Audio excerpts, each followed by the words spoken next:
জাতীয় বিপ্লব ও সংহতি দিবস উপলক্ষে চট্টগ্রাম মহানগর উত্তর ও দক্ষিণ জেলা যুবদলের উদ্যোগে আয়োজিত র্যালি ও সমাবেশ ও যুব পদযাত্রায় চট্টগ্রাম দক্ষিণ জেলা যুবদল নেতা মোহাম্মদ আবু সালেক চৌধুরী মুন্নার নেতৃত্বে মিছিল সহকারে যোগদান।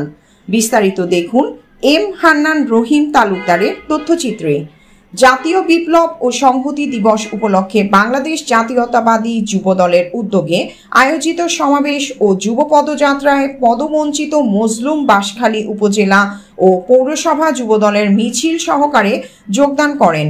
ফ্যাসিস্ট স্বৈরাচার সরকারের প্রত্যেকেই মামলা হামলার শিকার, বারবার কারা নির্যাতিত, শহীদ জিয়ার আদর্শের অকুতভয় সৈনিক, রাজপথ কাঁপানো সাবেক তুখোর ছাত্রনেতা, আহ্বায়ক কমিটির সাবেক সদস্য মোহাম্মদ আবু সালেক চৌধুরী মুন্না, সংগ্রামী যুবদল নেতা যথাক্রমে মোহাম্মদ জুনাইদ, মোহাম্মদ নেজাম, মোহাম্মদ ইদ্রিস, মোহাম্মদ মোরশেদ, মোহাম্মদ আলী আক্কাস, মোহাম্মদ আসিফ, মোহাম্মদ আহমদ নূর, মোহাম্মদ ফোরকান, মোহাম্মদ মহিউদ্দিন, মোহাম্মদ নূর মোহাম্মদ, মোহাম্মদ মহিউদ্দিন, ডাক্তার কামরুজ্জামান, মোহাম্মদ আবু সৈয়দ, মোহাম্মদ সুমন ও মোহাম্মদ জাবের সহ অসংখ্য নেতৃবৃন্দ।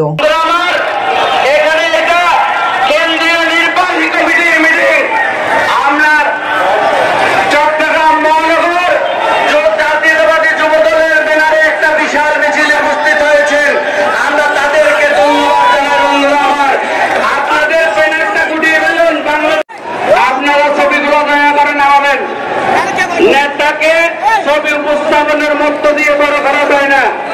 বন্ধুরা, আপনাদের ব্যানারগুলো আপনাদের পক্ষে একটা বিশাল মিছিলে যেতে আমরা তাদেরকে ধন্যবাদ জানাই। বন্ধুরা আমার, এখানে মুন্নাবের একটা ছবি তুলছেন, ছবিটা যদি নামাই ফেলেন মুন্নাবের অন্তত খুশি হবে।